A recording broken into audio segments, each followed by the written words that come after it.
What's going on? Today I'm doing the Heico valuation, and the reason I'm doing Heico today is because on Monday, August 29th, they're actually reporting earnings. So I want to use this analysis to see whether or not there is enough of a price discrepancy to make some sort of an earnings play and take advantage of it. So we'll go ahead and jump into it. Heico is a aerospace and defense company in the industrials sector. It currently has a market cap of around 21 billion and is trading at $155 a share. Here we have a price to volume graph of the past year. Each of these bars indicates a week, and we can see that it's usually trading at around 1.5 million shares on average per week. And it has been on just a upswing here from $125 a share, I'd say, to its current share price of $155. Here are its competitors. We will dive into that later and see how its multiples compare to each other. Heico is divided into two distinct operating segments. The first being the flight support group, and the second being the electronic technical group. The flight support group mainly designs and manufactures jet engine and aircraft components. It also repairs, overhauls, and distributes engines, aircraft components, avionics for commercial airplanes as well as military airplanes. It is also a leading supplier and distributor of aircraft parts that are crucial in the maintenance of F-16 aircraft. So it is really segmented in the military and defense space. On the electronic technical group side, they also design and manufacture their electronics. Some of their products include infrared simulation and testing equipment, laser rangefinders, locator beacons, transmission beacons, as well as some other products. And it is important to note that 60% of the ETG revenue is actually derived from the sale of products to US and foreign militaries. Here we have the FSG and ETG revenue segmentation. We can see that in fiscal 2017, FSG attributed around 63% to the total revenue in that year, and it decreased to around 50% in fiscal 2021. Electronic Technologies Group increased from 37% to 51%. So in the last 6 years, ETG and FSG are contributed about equally to yearly revenue. Here we have another revenue segmentation, except this is for their different marketing types.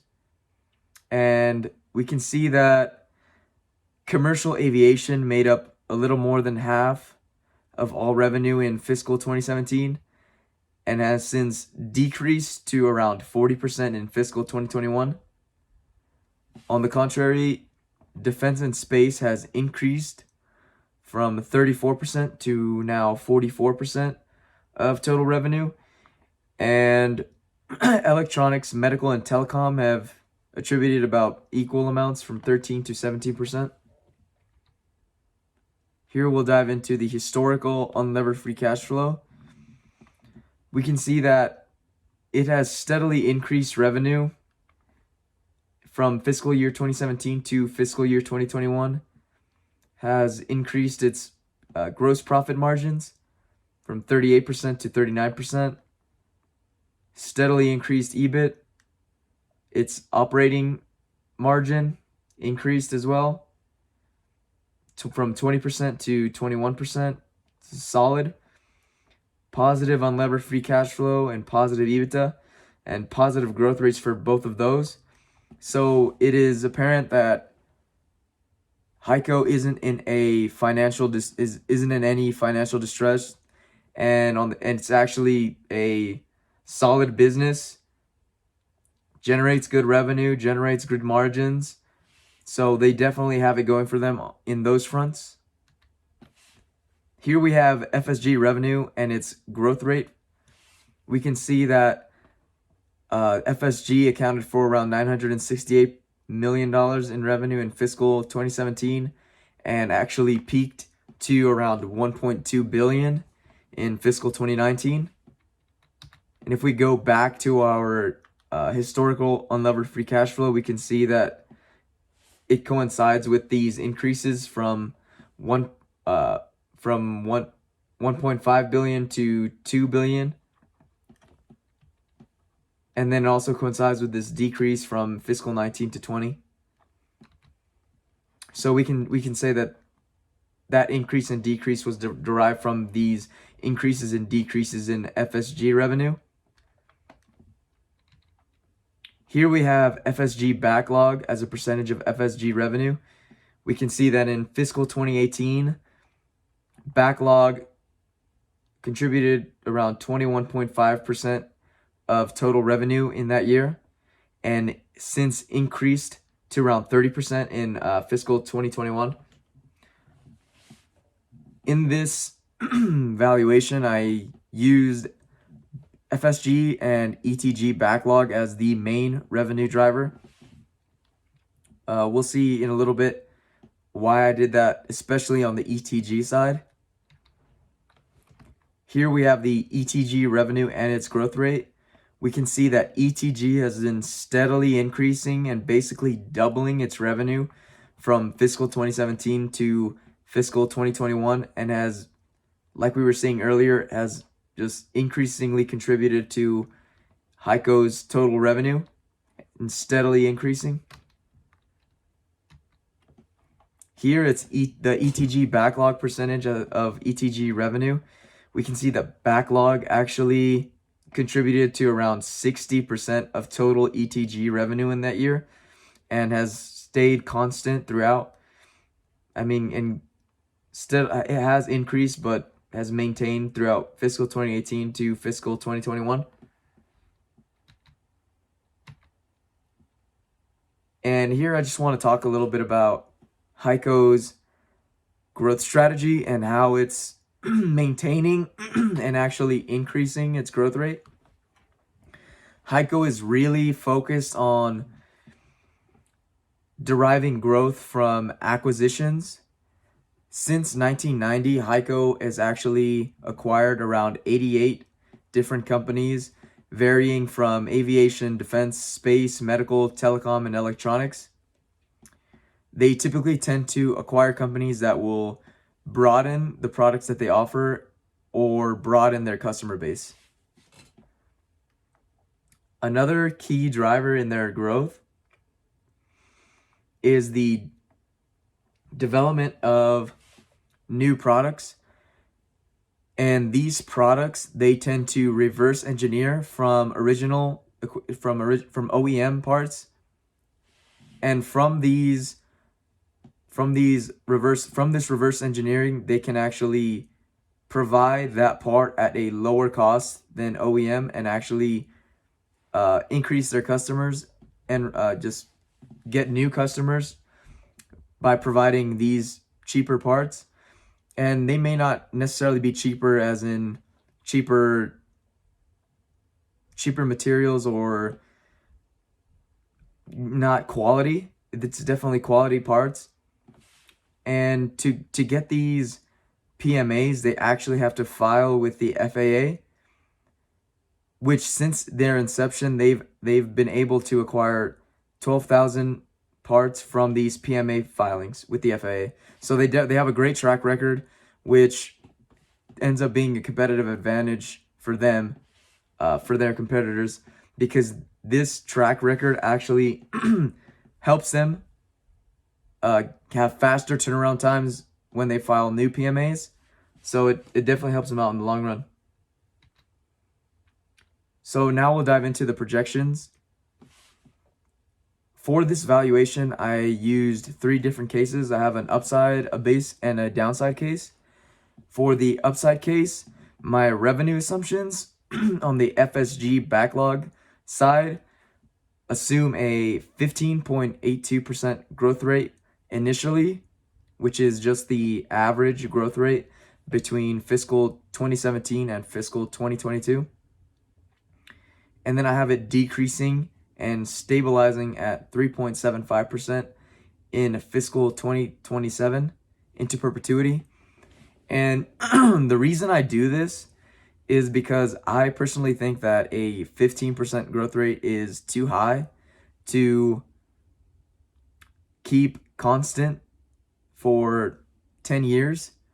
I just think it'd be better for the valuation to tone that growth rate down and assume a more realistic growth rate to give us a more realistic share price. On the ETG backlog side, I assumed a 8.93% growth rate initially, which is also the average of fiscal 2017 through 22. And I have that growth rate decreasing by about 0.5% every other year. And it eventually reaches a 6.93% growth rate at terminal, which is, I believe, fiscal year 2031. Sorry. On the expense side, I have a cost of goods sold that stays constant at 59.8% of revenue, which is actually a 2.5% decrease of the fiscal 17 to 22 average of 61.3%. And I have SG&A staying constant at 17.1% of revenue, which is a 2.5% decrease from the average 17.5%. In all of these cases, I assume a weighted average cost of capital of 9.15% and an effective tax rate of 23.7%. And the effective tax rate is just from their latest 10Q. All 3 cases also assume a 2.8% baseline terminal unlevered free cash flow growth rate. Here are the upside unlevered free cash flow projections. It's also important to note that in all 3 cases, the fiscal 2022 revenue will be the same. And the reason for this is I pegged the ETG backlog at 40% of ETG revenue, and actually it was 60%. I pegged the ETG backlog at 60% and the FSG backlog at 40%. So that's why all 3 cases will have the first year being around 1.9 billion. For the projections, we can see that they steadily increasing and pretty much almost doubling between fiscal 2023 and fiscal 2031. Maintains a gross profit margin of 38.7%, increasing EBIT, and a constant EBIT margin of around 21.7%, which is a solid operating margin, increasing unlevered free cash flow, and increasing EBITDA. In this case specifically, we reach around a 5.4% unlevered free cash flow growth rate at the end and a 5.4% EBITDA growth rate. This upside case gives us an implied share price of $55.41. That, compared to the current share price of $155, indicates that it's trading at a 279% premium, which is pretty unbelievable, for an upside case especially. So just based on this upside case, it's giving us an idea that this stock is overvalued, in my opinion. For our base case, I used a FSG backlog growth rate of 7.91% initially, which is a 50% decrease from the 15.82% average. And then I have that stabilizing at around 2.5% in fiscal 2026. And that goes on into perpetuity. For the ETG backlog, I have the initial growth rate being 6.7%, which is a 25% decrease from the 8.93% average. And I have that decreasing by about 0.5%, reaching 4.7% at terminal, which is fiscal 2031. This case assumes a cost of goods sold cost of goods sold stays constant at about 61.3% of revenue, which is the average between fiscal 17 and 2022. And the same goes for SG&A. I have it at 17.5% of revenue, which is also the average. Same weighted average cost of capital, same tax rate, and same growth rate. We can see that these projections, like I said earlier, first year is the same. Into the second year, it goes from around 2 billion to 2.9 billion. Gross profit margin stays at around 38.7%. EBIT goes up from 442 million to 630 million with a 21.2% margin. Unlevered free cash flow increases from 373 to 532, which is solid. This has a growth rate of 3.7% compared to the 5.4 we saw in the upside case. And in this case, we derive a implied share price of around $44.60, which is a 347% premium compared to its current share price, which is, again, is just indicating that based on this model, the stock seems to be overvalued.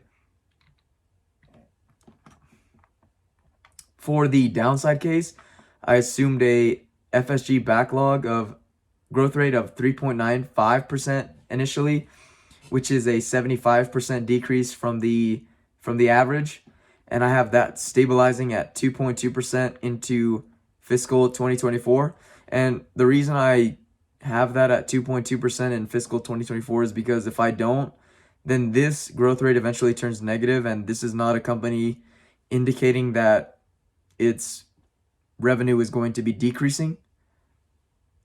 For the ETG backlog, I have the growth rate at a 4.46% initially, which is a 50% decrease from the average. And I have that decreasing by 0.5% every other year, reaching 2.46% at the terminal value. On the expense side, it assumes a 62.8% cost of goods sold percentage of revenue, which is a 2.5% increase of the average. On the SG&A side, it assumes that SG&A stays at 18% of revenue, which is an increase of 2.5% from the average. Same weighted average cost of capital, same tax rate, and the same terminal growth rate. For these projections, we see that our fiscal 2023 revenue is around 2 billion, and it only reaches around 2.5 billion on fiscal 2031. We have a 38.7% gross profit margin, increasing EBIT, EBIT margin of around 20.7%, increasing unlevered free cash flow, except it's a lot lower, reaching a 2.4% growth rate at the end. And again, positive EBITDA, same 2.4%. This scenario gives us an implied share price of $38.27. And it indicates that the stock is currently trading at around a 405% premium. So I think just based on these three scenarios, it is indicative that the stock is overvalued. Purely based on the DCF, we can see here I actually created these sensitivity analysis, which will boost the share prices because it'll assume that these growth rates remain constant. So we can go ahead and dive into that. This is an FSG backlog and ETG backlog sensitivity analysis. So in the downside case, if we assume that FSG backlog remains at around 15% into our terminal value year of 2031, and the ETG backlog stays at around 9% constantly through 2031, the stock is actually worth $72.13. This is still a premium because remember the stock is trading at around $155. Granted, this is the downside case, so we can move on and see how these share prices change. Here in the base case, we can see that same thing. If it remains at 15% on the FSG side and 9% on the ETG side, we reach an implied share price of around $73.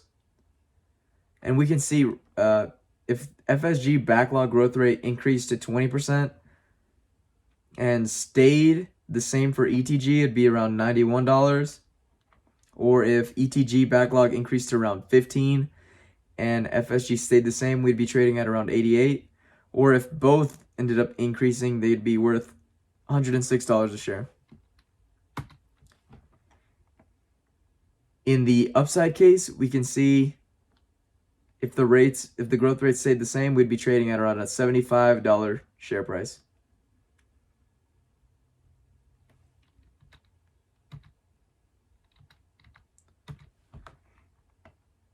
Here we did a sensitivity analysis for the weighted average cost of capital and the terminal value growth rate. Here we can see, based on our weighted average cost of capital and our terminal growth rate, in the downside case, the stock is worth $39.26. If we decrease the weighted average cost of capital, we reach a higher share price at $42. Or if the terminal growth rate increases, we reach a higher share price. In the base case, we reach a share price of around $45.77. And in the upside case, we reach a value of $56.90. In the best case scenario, if the WACC somehow decreased to 6.5%, I don't know, the Fed cuts rates or does something of that nature, we can see that the stock would actually be worth $98.74. So some of this value is derived from the weighted average cost of capital and the terminal growth rate. Even in the best case, we can see that the stock would be trading at around $135, which is still a premium. And we can see that in none of these cases can we see $155 being in the ballpark of what this thing could be worth. For it to be worth that much, we'd start to assume growth rates that are consistently over 20% on the FSG side and higher than 15% on the ETG side, which are just mind-blowing growth rates. So now we'll go ahead and dive into the comparables. The first company that I'd like to compare to is AAR Corp.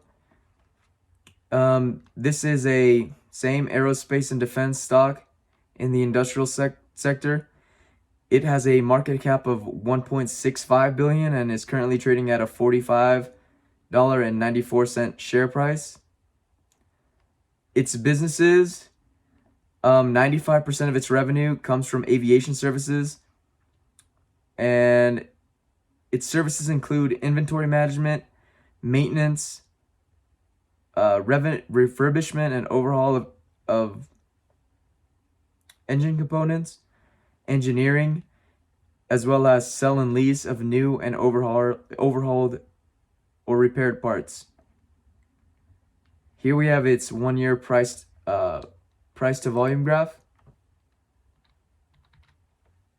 We can see it's been trending upwards as well. The second company is Curtiss-Wright. It has a market cap of 5.8 billion. It's currently trading at a share price of $140.14. And its businesses include providing highly engineered products, electronic throttle controls, joysticks, sensors, avionics, flight test equipment, aircraft data management for the military as well as commercial spaces. And it also has sales in naval, defense, and power. For this stock, we can see that it's been uptrending as well. And we'll later dive into the multiples, which will give us a better idea of how Heico is valued compared to them. Spirit Aerosystems currently has a market cap of 3.3 billion, share price of $32.50, and its business includes it being one of the largest non-OEM commercial aerostructure designers and manufacturers. It basically creates the bodies, the wings, the noses for a lot of the commercial aircraft that we see. 80% of its revenue actually comes from that space, and 15% of it is basically the same, creating the bodies, the wings, the struts for military aviation, which accounts for around 15% of its revenue, and 5% of its revenue comes from maintenance, refurbishment, and overhaul services. This stock has actually been trending downwards, and it may have to do with its not producing any income or EBITDA at this point. I believe this is the fourth company, and this is VSE Corporation. The sector's same, aerospace and defense. It has a $500 million market cap. So this can be more of a comparison to the multiples it's trading as a growth company. Its businesses include maintenance, repair, refurbishment, and overhaul services of aircraft, which account for 33% of its revenue. Engineering for military equipment and ship MRO, same 33%, and fleet management and logistics account for 33% as well. This stock has been trending downwards. And the final company that I would like to compare it to is Woodward Incorporated. This company has a $6.1 billion market cap and is currently trading at a $96.64 a share.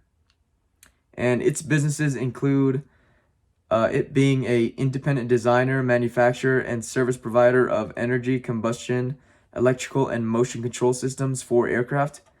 So this includes fuel pumps, metering units, actuators, and valves. This trend has also been trending downwards. And now we'll see how their multiples compare to Heico. So in terms of enterprise to revenue, Heico is trading at 3 times higher than any other company. It's at a 10.7 times multiple.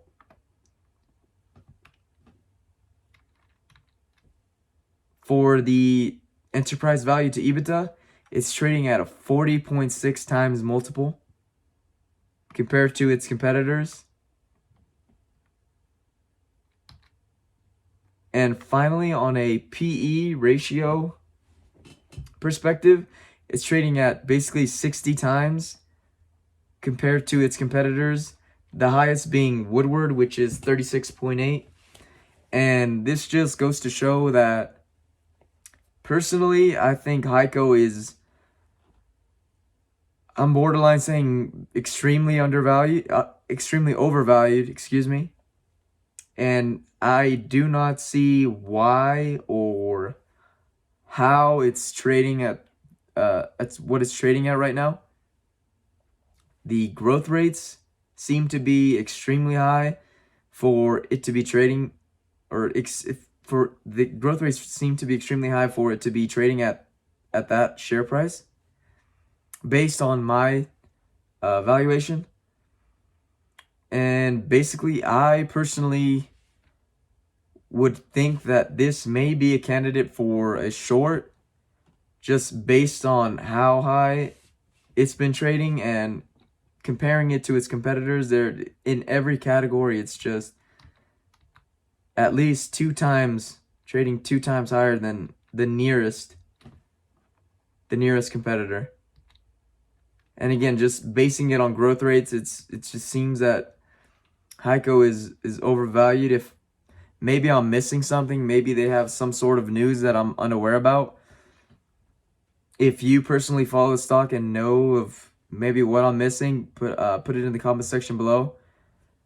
Would I buy it? Probably not. Like I said, I'd probably be a shorting candidate for me. But again, do whatever you want. It's your money. I just don't see that Heico is worth $155 a share at this point. I don't know. If you want me to do maybe a more in-depth analysis and maybe try to scavenge and find extra information, let me know. But other than that, stay tuned for the next valuation. If you want to see some company in specific, leave it in the comment section below. Like, share, and subscribe. Other than that, I will see you guys on the next valuation.